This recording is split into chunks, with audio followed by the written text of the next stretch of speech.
تخيل كده ان في بوابة تقدر تنقلك لزمان تاني خالص او لمكان تاني بعيد جدا، حتى لو المكان ده كان كوكب تاني في مجرة بعيدة. لا ده كمان تقدر تنقلك لعوالم تانية خالص فيها مخلوقات عمرك ما سمعت عنها ولا شفتها. ممكن تفتكر ان الكلام ده مجرد خيال، والفكرة دي موجودة في الروايات وافلام السينما بس، ولكن اللي هتسمعه وهتشوفه في الحلقة دي هيصدمك حرفيا.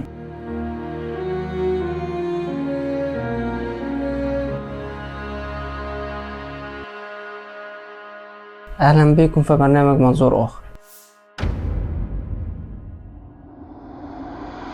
البوابات النجمية هو مصطلح ارتبط كتير بحوادث الاختفاء الغامضة، وعلى الرغم من ان الفكرة تبان من الخيال الا ان في بعض العلماء بيؤكدوا وجودها. ففي عالم فيزياء الماني اسمه فيلهلم إدم ادعى ان الحاجات اللي بتضيع مننا وما بنلاقيهاش ابدا بتكون سقطت في بعد مكاني وزماني غير اللي احنا عايشين فيه. ودلوقتي بيؤمن علماء كتير بامكانية حدوث فجوة او انفتاح بوابة بين عالمين مختلفين، وان ظهور الجن والاشباح وامكانية رؤيتهم في ظروف معينة بيحصل بسبب دخولهم لعالمنا المادي من خلال الفجوات دي. ففي عام 2001 اتجهت بعثة من الأمم المتحدة لقرية اسمها سوموتو في شمال الكونغو عشان يقدموا مساعدات طبية لأهل القرية. ورغم ان البيوت كانت سليمة وما فيهاش أي أثر يدل على ان في حاجة غريبة حصلت ومواقد النار شغالة والحيوانات بتحوم حوالين المكان، إلا ان البعثة ما لقيتش اي اثر للسكان ولا حتى جثث ليهم ولا اي حاجه. ببساطه اختفى 5000 فرد من الاطفال والشيوخ والنساء، ولحد النهارده ما لهمش اي اثر ولا حتى في تفسير للي حصل هناك. وفي الصين وفي اثناء الحرب العالميه الثانيه اختفى 3000 جندي على حدود مدينه يانك بعد دخولهم في كتله ضبابيه ضخمه. وفي روسيا اختفى 112 جندي بعد ما نزلوا من القطر في محطه نورس في نوفمبر عام 1945. وفي فبراير 1965 بعتت حكومه البرازيل بعثه للبحث عن مستعمرات اسمها هوليرفيرد، والبعثة اختفت كلها في غابات الامازون وما لهمش اي اثر.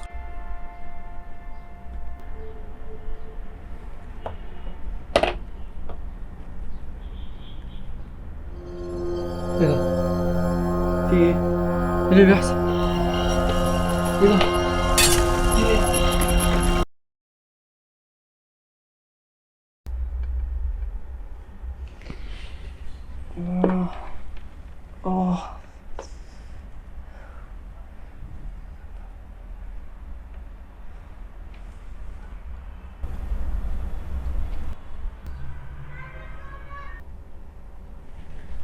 انت مين يا عم انت؟ ودخلت هنا ازاي؟ انت يا عم انت بكلمك، انت دخلت هنا ازاي؟ يعني مش عايز ترد؟ ماشي، انا هكلم لك البوليس وهو اللي هيعرف يتصرف معاك. بسم الله الرحمن الرحيم. ايه ده؟ راح فين؟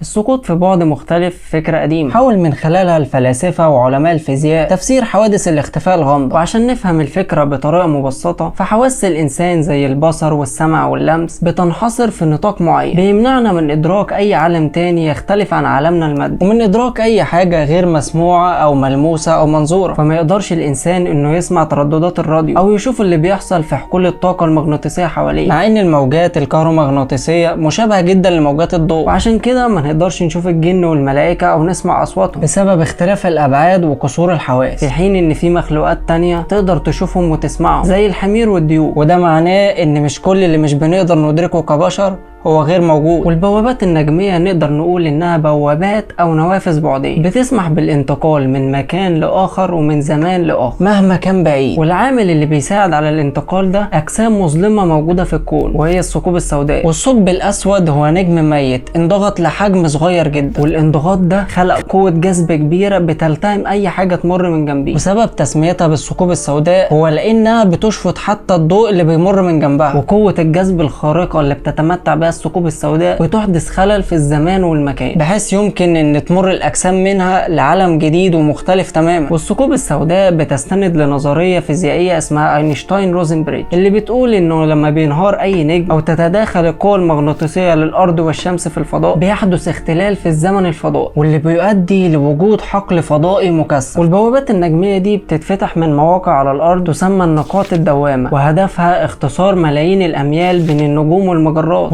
والانتقال بينها من غير التقيد بالقوانين الكونية. والبوابات النجمية بيحصل فيها طي لنسيج الزمكان في الفضاء، وبتتفتح فجوتين قصاد بعض في وقت واحد، وفي منها اللي بينقل للأبعاد المادية ومنها اللي بينقل للأبعاد الروحية. وفكرة الدخول والخروج من البوابات النجمية فكرة مش جديدة على البشر، اتكلم عنها فلاسفة ومفكرين كتير في العصور القديمة، ودرسها علماء الفيزياء وعلم النفس. وعلماء الفلك في الغرب مقتنعين جدا بوجود البوابات دي، وبيأملوا انهم يستعملوها للسفر لأي مكان في الكون في طرفة عين بدل السفر بالطريقة التقليدية. اما الأبعاد المادية فمنها اللي بينقلك عبر المكان بس في خطوة واحدة، ومنها اللي بينقلك عبر الزمان والمكان. اما الأبعاد الروحية فممكن تنقلك للبعد الخامس اللي هو البعد بتاع الجن والشياطين، لكنها أصعب من المادية. اللي حصل ده حقيقي ولا أنا بيتهيألي؟ لا أكيد أنا بس مرهق وتعبان من ضغط الشغل. بس إزاي؟ أنا متأكد إن اللي شفته ده حقيقة. طب إيه التفسير للي حصل ده؟ لا أنا لازم أفهم إيه اللي حصل. في الأول ظهر نور أزرق غريب، وبعدين أغمى عليا، ولما فقت لقيت راجل غريب معايا في الأوضة برغم إن الأبواب والشبابيك كلها مقفولة. فدخل إزاي بقى؟ يكونش جن طيب؟ إيه ده؟ ثواني كده، نور أزرق. ومن المستحيل تحديد أماكن البوابات النجمية بصورة محددة لأنها غير مستقرة، فالعلماء بياخدوا سنين كتير قوي عشان يقدروا يحددوا مكان بوابة واحدة بس منهم، ولكن في كذا موقع في جميع أنحاء العالم العلماء متأكدين إن فيهم بوابة نجمية. وأول موقع للبوابات دي وأشهرهم موجود في مصر، وتحديدا في منطقة أهرامات أبو صير في محافظة الجيزة شمال منطقة سقارة. واشتق اسم أبو صير من الاسم المصري القديم بر أوزير اللي معناه مقر الإله أوزوريس. وبتضم منطقة أبو صير مقابر ملوك الأسرة الخامسة، وفيها هرم الملك ساحو رع وهرم الملك نيقوس الرع، ده غير معابد الشمس. ومعظم أهرام أبو صير اتهدمت بشكل شبه كامل لانها اتبنت من الطوب اللبن، لكن المعابد لسه موجوده لانها مبنيه من الاحجار. وبعض علماء الاثار وعلماء المصريات بيعتقدوا ان منطقه اهرام ابو صير هي اقدم موقع لبوابه نجميه على الارض. وفي الموقع ده لقى العلماء حاجه كده شبه المنصه مصنوعه من حجر المرمر، وبيعتقد انها كانت بتفتح حواس الانسان لاقصى حدود وتخليه يقدر يتواصل مع قوه كونيه عظيمه. لا ده كمان في اقدم مدينه في ارض الفراعنه وهي ابيدوس كشفت الاثريات عن مفاجاه في احد اللوحات الهيروغليفيه، واتصدم الخبراء بوجود مخطوطات في معبد سيتي عليها رسومات لطائرات مروحيه وغواصات ومركبات فضاء. واعتبر العلماء ان ده دليل واضح على وجود منفذ نجمي للمستقبل. وبيعتقدوا كمان ان في نصوص هيروغليفيه قديمه بتتكلم عن مسارب فضائيه اطلق عليها اسم بوابات النجوم، وبتشير النصوص دي الى ان الحكيم امنحتب بنى على الارض بوابه نجميه واستعملها للسفر لكواكب بعيده ورجع منها بعد وقت قصير. وعشان كده ظهر ادعاء غريب عن اصل الحضاره المصريه. فبالرغم من ان الحضاره المصريه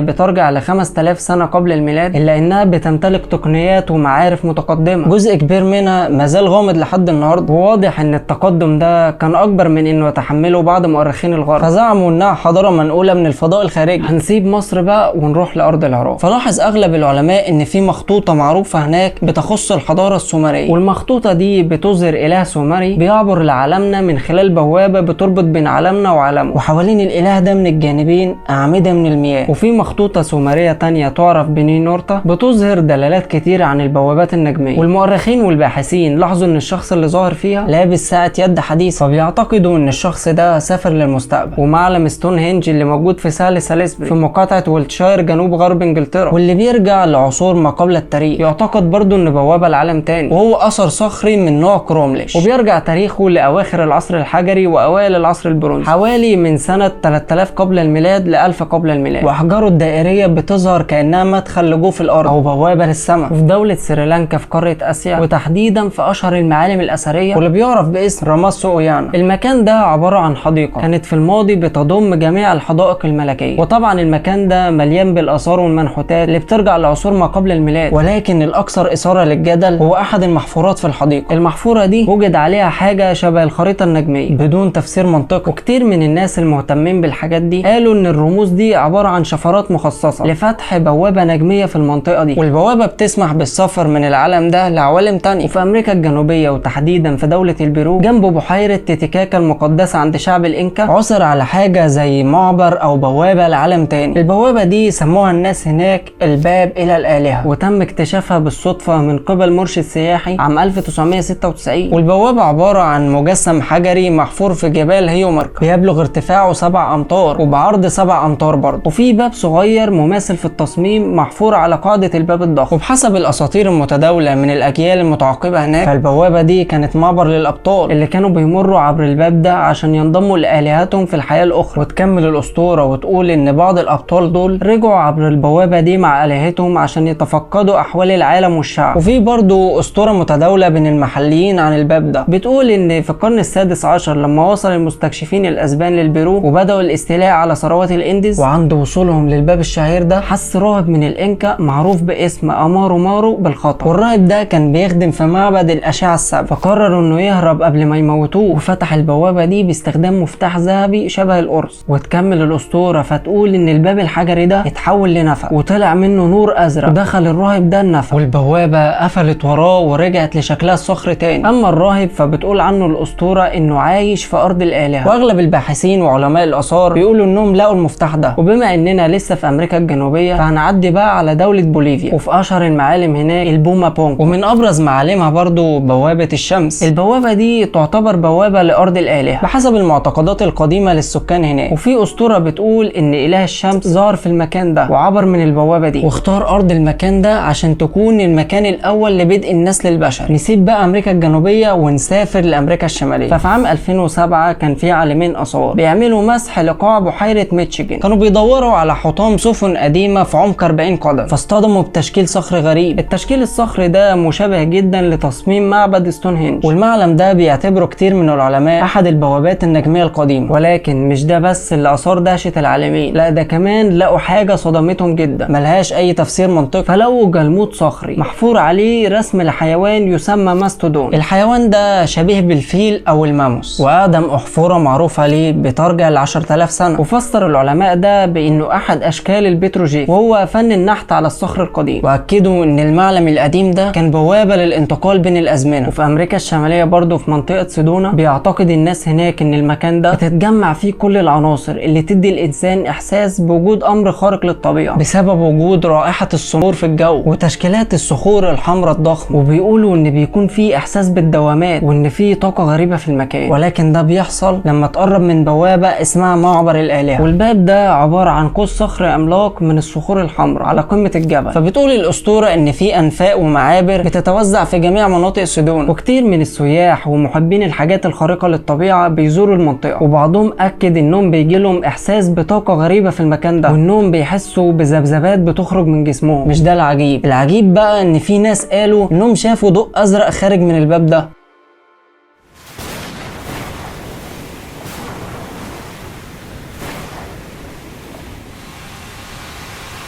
واخر مكان اجمع كل الباحثين على انه بوابة نجمية واكتر مكان بتحصل فيه حوادث غامضة ومش مفهومة، وهو مثلث برمودا الغامض. ودي منطقة جغرافية على شكل مثلث متساوي الأضلاع، كل ضلع طوله 1500 كيلومتر ومساحته 2 مليون كيلومتر مربع، وبيقع في المحيط الأطلسي بين برمودا وبورتوريكو وفورت رودرديل بالقرب من فلوريدا. وبتشتهر المنطقة دي بحدوث حوادث اختفاء كتيرة فيها للسفن والطائرات، وكأنها منطقة خارج الزمن أو متصلة بعوالم تانية غير مرئية. البوابات النجمية هو ده التفسير اللي حصل، بس ازاي؟ انا بقالي سنين بحاول اوصل للمعادلة اللي اقدر افتح بيها البوابات دي، وفي كل مرة كنت بفشل.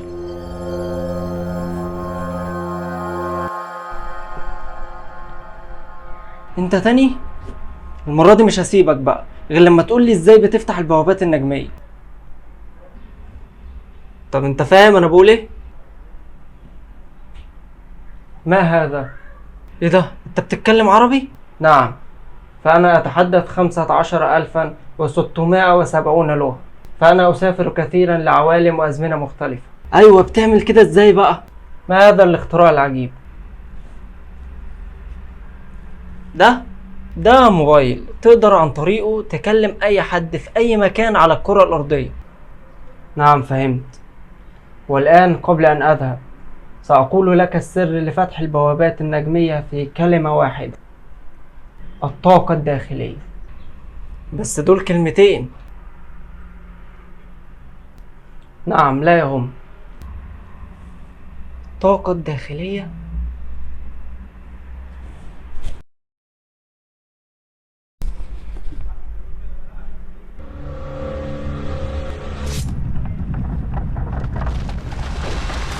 وطبعا كل الكلام عن البوابات النجمية والمنافذ الفضائية ده أكيد مش هيغيب عن أنظار أهم وكالة للأبحاث الفضائية في العالم، وكالة ناسا الأمريكية. فوكالة البحث في الموضوع ده للبروفيسور جاك سكودر، عالم البلازما الفيزيائية في جامعة أوتاوا، واللي قدر يكتشف جانب من الجوانب الخفية للبوابات النجمية. وصرحت وكالة ناسا إنه علمائها وصلوا لتقنية جديدة بتقدر تحدد مكان البوابات دي والتنبؤ بمكان ظهورها. وقال سكودر إنه تم تحديد أكتر من نقطة على كوكب الأرض أطلق عليهم اسم إكس بوينت، والمواقع دي بتتسم بحقول مغناطيسية عالية بين الأرض والشمس، وعشان كده ممكن تحديدها بالأدوات المناسبة زي ما قالت وكالة ناسا. بس كده.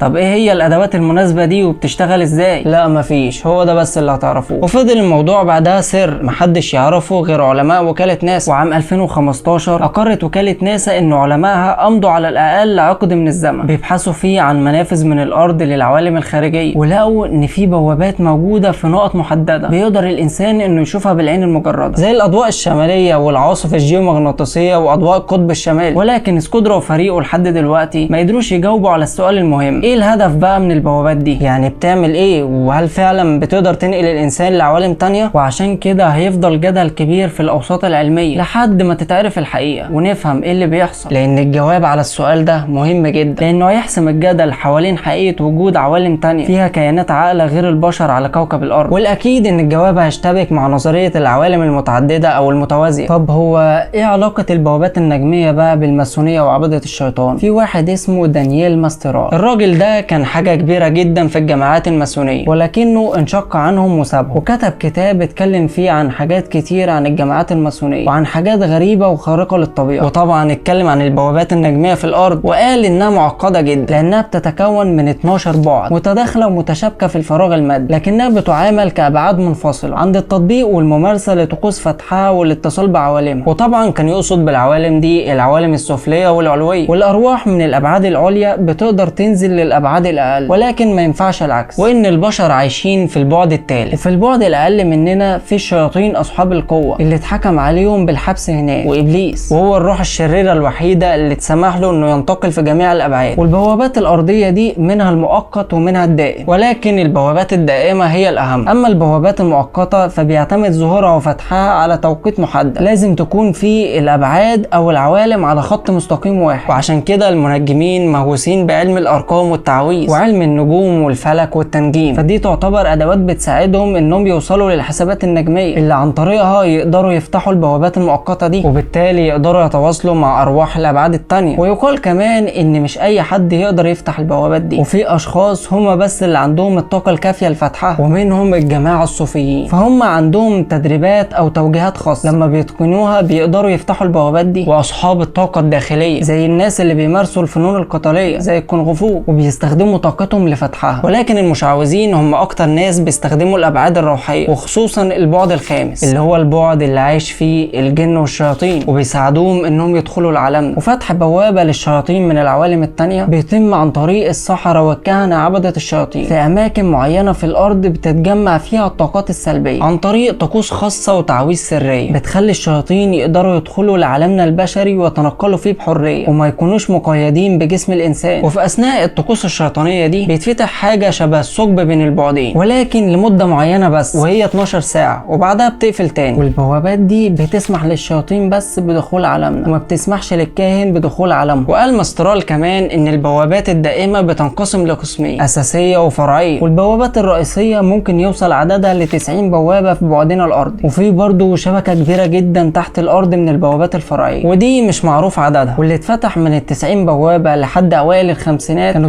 72 بوابة. وبسبب فتح البوابات دي من الخمسينات بقينا بنشوف أجسام وظواهر غريبة كتير، زي الأطباق الطايرة والدوائر المضيئة في السماء وظهور الأرواح والشياطين حتى بالنهار. وأغلب البوابات الرئيسية بتكون موجودة على سواحل البحار. والبوابات الرئيسية المتبقية من ال90 بوابة هم 18 بوابة، ودول الأصعب. واتفتح 9 بوابات منهم سنة 2006، والتسعة الباقيين سنة 2013. والظروف الخاصة لفتح البوابات دي ما يعرفهاش إلا ناس قليلة جدا من النخبة من الصحراء والمشعوذين. ولكن برضو هيفضل الموضوع بين الحقيقة والخيال، فممكن يكون الكاتب ده بيروج للماسونية بطريقة خبيثة وما يكونش فعلا ماسوني منشق. وعشان كده هتفضل فكرة البوابات النجمية بتصنف على إنها نظرية ملهاش أي دليل مادي واضح. ولكن ده ما يمنعناش من التساؤل والبحث، يمكن نوصل لحاجة تغير بيها البوابات دي حياتنا إن كانت موجودة أصلا.